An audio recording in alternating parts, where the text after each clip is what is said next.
नमस्कार दोस्तों, सफलता की पाठशाला में आपका स्वागत है। आज हम यूपी के कला और संस्कृति को लेके, ये आपकी थर्ड क्लास है, ठीक है। ऑलरेडी 2 क्लास आपकी आ चुकी हैं, ठीक है। तो एक तरह से रिवीजन की तरह से आप देख सकते हैं, या फिर आपने कभी किया नहीं है तो उसके भी आप देख सकते हैं। सबके लिए इंपॉर्टेंट है, ठीक है। एक बार मैं आपको नोट दिखा देता हूँ। आप आए हैं तो एक बार देख के जाइएगा, आपको काफ़ी कुछ बेनिफिट देखने को मिलेगा, ठीक है। आपके लिए देख लें कैसे नोट्स बनाए गए हैं, ठीक है। ये नोट्स आपको फ्री में मिलेंगे। कहाँ मिलेंगे? टेलीग्राम पे मिलेंगे। इसका लिंक आपको वीडियो के डिस्क्रिप्शन में दिया हुआ है। तो चलिए शुरू करते हैं। यूपी के प्रमुख संरक्षित इमारत हैं, ठीक है, जो कि आर्कियोलॉजी सर्वे ऑफ इंडिया के द्वारा संरक्षित है। उनको देखते हैं। लखनऊ में जैसे रेजिडेंसी है वो हो गया, दिलशाद गार्डन, बेहटा ब्रिज हो गया, और बिबियापुर का कोठी, ठीक है। तो ये एएसआई के द्वारा लखनऊ में संरक्षित महत्वपूर्ण इमारतें हैं, जो कि एग्जाम में आपसे पूछा जाता है। बात करें आगरा की, तो आगरा में चीनी का रोजा, मरियम का मकबरा और सिकंदरा जो है, ये आपका वहाँ पर फेमस है। ये एएसआई के नेतृत्व में है। अन्य प्रमुख स्थल हैं जैसे शहंशाह है, जो कि फर्रुखाबाद में आता है, और ये हिंदू और मुस्लिम जो संप्रदाय हैं उनके एक तरह से एकता का प्रतीक भी माना जाता है। अहिछत्र जो कि रामनगर में है, ये कहाँ पे है? बरेली में है, ठीक है। ये भी काफ़ी फेमस है। मदन मोहन मंदिर जो कि वृंदावन में आता है, और उत्खनन स्थल यानी श्रावस्ती में आता है, ठीक है। तो ये सब चीज़ें एएसआई के अंतर में प्रोटेक्टेड हैं। कुछ मेले हैं जो कि उत्तर प्रदेश से संबंधित हैं। यूपी में आप चाहे किसी भी एग्जाम दे रहे हैं, सबके लिए बेनिफिशियस होने वाला है, क्योंकि यूपी से सब में पूछा जाता है। महामेले कुछ हैं, कुंभ और कपिला, उनको देख लेते हैं, ठीक है। कुंभ और अर्धकुंभ 2 होते हैं, अभी देखेंगे, ठीक है। ये एक्चुअली में गंगा और यमुना और सरस्वती का जो संगम होता है, यहाँ पे कुंभ मेला आयोजित होता है, जो कि है आपका प्रयागराज में, ठीक है। अर्धकुंभ क्या होता है? ये हर 6 साल में होता है, और कुंभ जो होता है वो आपका 12 साल में होता है, ठीक है। अर्धकुंभ का होता है हर 6 साल में होता है, और कुंभ कब होता है? 12 साल में होता है, ये ध्यान रखेंगे, ठीक है। जो ये कुंभ मेला है ये 4 जगह पर लगता है, ठीक है। कहाँ पर लगता है? नासिक, उज्जैन, हरिद्वार और आपका प्रयागराज, ठीक है। तो ये 4 जगह पे आपका जो मेला है ये लगता है, ठीक है। बारी बारी से लगता है, हर 12 साल में और 6 साल में। तो इम्पोर्टेंस में क्या है? 2017 में यूनेस्को की अमूर्त सांस्कृतिक धरोहर के रूप में इसको शामिल कर लिया जाता है। बात करें कपिला मेला की, तो यह एक जैन मेला है, और ये कासगंज जिले के कपिल्या गांव में 13वें जैन वहाँ पे मतलब होता है, और यहाँ पे 13वें जैन तीर्थंकर कौन थे? बिमलनाथ की जन्मस्थली भी है, ठीक है। मार्च में गंगा नदी के किनारे ये 5 दिनों तक मेले का आयोजन होता है। कब होता है? मार्च में होता है, नहीं अभी जो चल रहा है, ठीक है, अभी चल रहा है, ये मार्च चल रहा है, ठीक है। तो इस समय ये हुआ है। नेक्स्ट चलते हैं, कुछ और मेले और त्यौहार उनको देख लेते हैं। जैसे कि बटेश्वर का मेला, ठीक है, ये आगरा में लगता है, ठीक है। बटेश्वर का मेला ये आगरा में लगता है, यहाँ पे बहुत बड़ा मेला लगता है पशुओं का, ठीक है। कैलाश मेला ये भी आगरा में लगता है। राम बारात ये भी आगरा में लगता है, ठीक है। देवा शरीफ का मेला जो कि बाराबंकी में लगता है।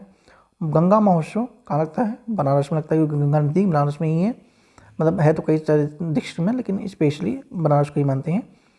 बरसाना की होली आप सब जानते हैं, मथुरा में। जन्माष्टमी भी मथुरा में, ठीक है। और ये विष्णु के 8वें अवतार के रूप में जानते हैं, किसे? कृष्ण को, ठीक है। हिंदू शास्त्रीय संगीत कुछ देखते हैं। गंगा जमुनी तहजीब जो कि भारतीय संगीत और फारसी अरबी का ज्ञान एक में सम्मिलित है, और इसे हिंदुस्तानी शास्त्रीय संगीत के रूप से जानते हैं, जो कि 12वीं सदी से संबंध रखता है। देखते हैं क्या इसमें इम्पोर्टेंट है। मुख्य वाद्य यंत्र इसमें होता है, वीणा होता है, सितार होता है, और सरोद होता है। संरक्षण की बात करें तो आगरा घराना, लखनऊ घराना, जौनपुर घराना और वाराणसी घराना के राज दरबारों में देखने को मिलता है। भारत रत्न इसमें उस्ताद बिस्मिल्लाह खां हैं, पंडित भीमसेन जोशी हैं, और पंडित रविशंकर हैं, ठीक है। इनको इस क्षेत्र में हिंदुस्तानी शास्त्रीय संगीत में इनको भारत रत्न मिल चुका है, ठीक है। इम्पोर्टेंट है, ध्यान रखेंगे इन तीनों नाम को। गायन की शैलियाँ उनका तुलना एक बार देख लेते हैं। जैसे ध्रुपद हो गया, ख्याल, ठुमरी, इसमें अंतर क्या है भी जरूरी है। देखिए ध्रुपद क्या है, ये एक पुरानी शैली है और ये कठोर भी मानी जाती है। वही अगर हम ख्याला की बात करें तो ये आधुनिक शैली है और ये अरबी शब्द विचार कल्पना के आधार पर इसको गायन किया जाता है। ठुमरी की बात करें कंपैरिजन में तो ये अर्थशास्त्रीय और रोमांटिक शैलियों में ये आता है। वहीं ध्रुपद में पुरुष गायकों द्वारा इसे तानपुरा और पखवाज के साथ इसको गाते हैं। ख्याला में सेम चीज़, ध्रुपद से अधिक अलंकरण यहाँ पे देखने को मिलता है।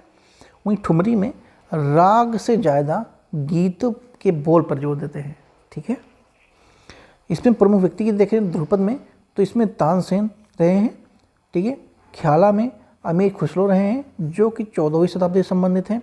वहीं ठुमरी में नवाब वाजिद अली शाह जो कि लखनऊ से संबंधित हैं।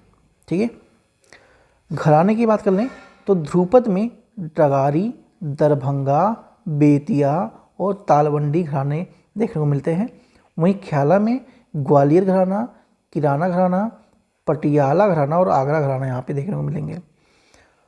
और वहीं ठुमरी की बात करें तो इसमें ब्रज भाषा, अवधी और भोजपुरी का मिक्सअप देखने को मिलता है। ठीक है, तो ये कुछ कंपैरिजन था आपका घरानों के बीच ध्रुपद, ख्याला और ठुमरी में। संगीत के कुछ प्रमुख घराने हैं, उनके बारे में भी जानना जरूरी है, जैसे कि आगरा घराना। ठीक है, तो ये स्पेशली ब्रजभूमि क्षेत्र का हिस्सा रहा है और श्री कृष्ण और सूफी संतों जैसे सूरदास, रस खान के प्रभाव से ये प्रभावित रहा है। ठीक है, संस्थापक की बात करें तो सुजान सिंह ये ध्रुपद गायक के संस्थापक माने जाते हैं। बनारस घराना की बात करें तो ये बोल बनाओ ठुमरी के लिए प्रसिद्ध है। ठीक है, किसके लिए? बोल बनाओ ठुमरी के लिए। शब्दों को संगीत के अलंकरण से सजाया जाता है ताकि और अर्थ को प्रकट हो सके। ठीक है, शब्दों को क्या कहते हैं यहाँ पे, संगीत के जो खूबसूरती है उससे सजाया जाता है ताकि इसको और प्रभाव लोगों पे पड़ सके। ठीक है, लखनऊ घराने की बात करें तो कोमलता और जटिल अलंकरणों से युक्त होती है ठुमरी, और बनारस की तुलना में लखनऊ की शैली जो अधिक कोमल और सजीव और कामुक दिखाई देती है। ठीक है, तो ये कुछ अंतर था आपका आगरा, बनारस और लखनऊ में। गज़ल का जो विकास है वो मुग़ल शासन में हुआ था है। अमीर खुसरो इसके प्रवर्तक माने जाते हैं। मीर गालिब जैक इसमें प्रसिद्ध हुए थे। ठीक है, कथक की बात करें सबसे महत्वपूर्ण और इम्पोर्टेंट है, जो कि उत्तर प्रदेश का फेवरेट भी कहीं ना कहीं देखने को मिलता है। तो ये 7वीं शताब्दी में कथक की उत्पत्ति होती है। इसमें हिंदू मंदिर जैसे महाभारत, रामायण की कथाएं और मध्यकालीन दरबारों में कविता और लयबद्ध तरीके से इसको गाया जाता था। ठीक है, इसमें दो इस मॉडर्न घराने थे, एक तो बनारस घराना, एक लखनऊ घराना। तो जो बनारस है ये सबसे पुराना घराना है और इसका विकास जानकी प्रसाद द्वारा होता है। प्रमुख नाम इसमें सितारा देवी, जयंती माला और गोपी कृष्ण है। ठीक है, लखनऊ घराने की बात करें तो नवाब वाजिद अली शाह का संरक्षण में इनको प्राप्त था। ठीक है, लखनऊ घराने को, और इसमें पद्म विभूषण पंडित बिरजू महाराज और को मिलता है। इसमें अन्य नाम और भी शामिल हैं जैसे शंभू महाराज, लच्छू महाराज और शोभना नारायण। ठीक है, तो ये कुछ इंपॉर्टेंट कथक के फाउंडर और कार्यकर्ता रहे हैं। कुछ अन्य नृत्य हैं उनको भी देख लेते हैं, काफ़ी इम्पोर्टेंट हैं इस स्पेसिफिक यूपी में, और आप सब यूपी से जानते भी होंगे कहीं ना कहीं से। नौटंकी, ठीक है, नौटंकी तो आई थिंक मेरे ख्याल से सब लोग जानते होंगे, शादी ब्याह में ये सब होता रहता है। ठीक है, तो ये सबसे लोकप्रिय अभिनय है और काव्यात्मक कथा और नृत्य है। ठीक है, अब पता नहीं कैसे लोकप्रिय है, मुझे नहीं पता। मैंने कई दो जगह इसको देखा है तो मुझे तो इसमें कुछ समझ नहीं आता है। ठीक है, तो पता नहीं कैसे लोकप्रिय है, और होगा मेरे करने से क्या होता है, मतलब मेरे न समझ आने से सबको थोड़ी ऐसा होगा कि नहीं समझ आएगा, सबको आता होगा तो प्रिय होगा। एनीवे, तो अपने टॉपिक की तरफ चलते हैं। तो नौटंकी क्या है, सबसे लोकप्रिय है। ठीक है, और इसमें अभिनय और काव्यात्मक कथा के करके नृत्य इसमें किया जाता है। चारकुला, ये ब्रजभूमि क्षेत्र के लोक नृत्य है, और इसमें क्या होता है, महिलाएं जो कलाकार होती हैं वो सिर पर जलते हुए दीपक को स्तंभ संतुलित करते हुए डांस करती है। मतलब इतने सारे जो दीपक हैं उनको अपने सर पर ऐसे रख के और फिर उनको डांस करना, जैसे आप देख रहे हैं यहाँ फोटो में देख सकते हैं यहाँ पर। ठीक है, तो ये दीपक इसको रख के फिर डांस करना काफ़ी टफ होता है टास्क। ठीक है, एनीवे, कजरी की बात करें तो कजरी एक्चुअली में वर्षा ऋतु में शुरुआत में विवाहित जो बेटियां हैं उनके मायके से जब लौटती हैं और झूला झूलते हुए गाती हैं। ठीक है, कजरी क्या होता है कि वर्षा ऋतु यानी जुलाई अगस्त का महीना, ठीक है, अगस्त मान लीजिए मोटा मोटा, अगस्त में ठीक ठाक बारिश होती है लगभग भारत के हर क्षेत्र में, तो ये उस समय मनाया जाता है जिसको सावन कहते हैं, ठीक है। अब सावन सुने होंगे, तो सावन में जनरली होता है। तो इसमें जब वर्षा ऋतु होती है, शुरुआत होती है, तो उस समय जो लड़कियां होती हैं अपने मायके जाती हैं और फिर वहाँ पे वो झूला झूलती हैं, फिर गाना गाती हैं, तो उसको कजरी के नाम से जानते हैं, ठीक है। फिर बात आती है रामलीला और रासलीला, ठीक है, और ये काफ़ी फेमस है। रामलीला भगवान राम का जीवन नाटक नृत्य होता है ये, और रासलीला में ब्रज क्षेत्र के श्री कृष्ण का जो प्रेम में लीला में जो कथा है वो इसमें कही जाती है, ठीक है। तो आई होप आप लोगों को चीज़ें क्लियर हो गई होंगी। यहाँ पे देख लेते हैं छपेली, ठीक है। छपेली क्या है? ये मिलन और वियोग का नृत्य है और नर्तकों की कोई सीमा इसमें नहीं होती है, ठीक है। यानी जो छपेली है ये जनरली मिलन और वियोग का नृत्य होता है, ठीक है। भाषाई में देख लेते हैं कि जो उत्तर प्रदेश है वो कितने भाषाओं में बटा हुआ है, ठीक है। तो ये आपका प्यारा उत्तर प्रदेश का मैप है, आप सब जानते हैं, भली बात है इसे, ठीक है। अब देखिए यहाँ पे ये वाला क्षेत्र है, ये है आपका भोजपुरी क्षेत्र। क्यों है? गोरखपुर, बस्ती, ठीक है। तो ये सब आपके इसी क्षेत्र में आते हैं, ठीक है। तो ये भोजपुरी क्षेत्र है और यहाँ पे बुंदेलखंडी क्षेत्र है, झांसी, सताना, ठीक है। तो ये सब आपका बुंदेलखंड, ललितपुर, महोबा, ठीक है। तो यहाँ पे आपका बुंदेलखंड वाले क्षेत्र है। झांसी हो गया, यहाँ पे भी आ गया। अवधी, तो ये आपका श्रावस्ती, यूपी, गोंडा, बहराइच और अयोध्या, ठीक है, बनारस, तो ये सब आपका अवधी क्षेत्र में आ जाएगा। और फिर ब्रिज भाता, ये मथुरा वाला क्षेत्र हो गया आपका, ठीक है, बुलंदशहर, मथुरा, तो ये सब आपका आगरा, ठीक है। तो ये सब आपका ब्रिज क्षेत्र हो गया। और यहाँ पे थोड़ा कन्नौजी बोली जाती है और यहाँ बीच में हिंदी और उर्दू भी यहाँ पे देखने को मिलता है और हिंदी देखने को मिलता है, ठीक है। तो ये कुछ क्षेत्रों में मुख्यतः अगर देखा जाए तो 1, 2, 3 और 4 मुख्य भाषाओं में उत्तर प्रदेश बटा हुआ है, ठीक है। नगरीय प्राचीनता सभा और हिंदी साहित्य सम्मेलन ने साहित्यिक परंपराओं को बढ़ावा दिया है और प्रमुख केंद्र हिंदी और उर्दू के रूप में यहाँ पे देखने को मिला है, ठीक है। तो ये अपन आपको देख रहे हैं, ये केंद्र है हिंदी और उर्दू के, मतलब पूरे यूपी में 2 ही भाषाएं हैं, हिंदी और उर्दू के ज़्यादा बोलचाल है। साहित्य और प्राचीन शास्त्रीय रचनाओं की बात करें तो जो बीजक है इसके रचनाकार कौन है? संत कबीरदास हैं, ठीक है। मगहर में संत कबीरदास ने अपने देह का त्याग किया था, ठीक है। संत कबीर नगर के आगे मतलब 2-4-5 किलोमीटर आगे मगहर है, तो वहीं पर उन्होंने अपना देह त्याग किया था। काफ़ी बड़ा उनके पार्क वहाँ पे बना हुआ है, समाधि बनी हुई है, ठीक है, समाधि से बना हुआ है। तो आप कभी जो वहाँ आसपास हैं वो जाके वहाँ पे कभी जानते होंगे, आपको भी कभी टाइम मिले तो जा सकते हैं।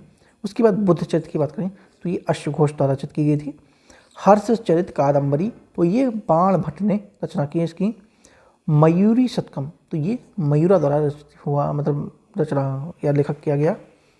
महावीर चरित्र और उत्तर रामचरित, साथ में मालती माधव, तो ये इसके जो लेखक हैं वो हैं भवभूति, ठीक है, इंपॉर्टेंट है, महत्वपूर्ण है, ठीक है, ध्यान में रखेंगे।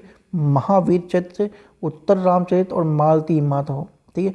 मालती माधव को पूछा गया है कौन इसके लेखक हैं, ठीक है, तो ध्यान रखेंगे मालती माधव, भवभूति। काव्य मीमांसा, तो काव्य मीमांसा के कौन लेखक हैं? वो है राजशेखर, ठीक है। आधुनिक साहित्य के कुछ दिग्गज हैं, उनको देख लेते हैं, ठीक है। जैसे भारतेंदु हरिश्चंद्र, इन्होंने वैदिक हिंसा न करना, भवती, सत्य हरिश्चंद्र, भारत दुर्दशा, नील देवी, अंधेर नगरी, चौपट राजा, ठीक है। तो ये सारी जो कहानियाँ हैं ये भारतेंदु हरिश्चंद्र ने लिखी हैं। बात करें मुंशी प्रेमचंद की तो इन्होंने प्रेमाश्रम, रंगभूमि, गबन काफ़ी फेमस इनका है, ये पढ़ेंगे कभी टाइम लगा आपको तो। कर्मभूमि और गोदान, स्पेशली गोदान और गबन, तो ये दोनों इंपॉर्टेंट है, इसको आप पढ़ेंगे कि टाइम में काफ़ी कुछ सीखने को मिलेगा आपको। महादेव वर्मा की बात करें तो अतीत के चलचित्र, पथ के साथी, गिल्लू, निर्जा और संसार, ये आपका महादेव वर्मा का रचनाकार हैं। अन्य और भी हैं, सूर्यकांत त्रिपाठी निराला, हरिवंश राय बच्चन और सुमित्रा नंदन पंत, ठीक है। जो हरिवंश राय बच्चन हैं ये आपके जो इसमें वर्तमान के जो अमिताभ बच्चन हैं उनके पिताजी हैं, ठीक है। तो ये चीज़ आप इसमें ध्यान रखेंगे। उर्दू शायरी में देखें तो प्रमुख नाम इसमें आपको दिखेगा फिराक गोरखपुरी, जोश महिलाबादी, मजाज लखनवी, कैफ़ी आजमी, अली सरदार जाफरी, शकील बदायूनी, निजा फाजली। तो ये कुछ आपके प्रमुख उर्दू शायरों में देखने को मिलेगा। और आप हिंदी के तो मैंने आपको सब बता ही दिए हैं, ठीक है। ये मॉडर्न साहित्य के हैं।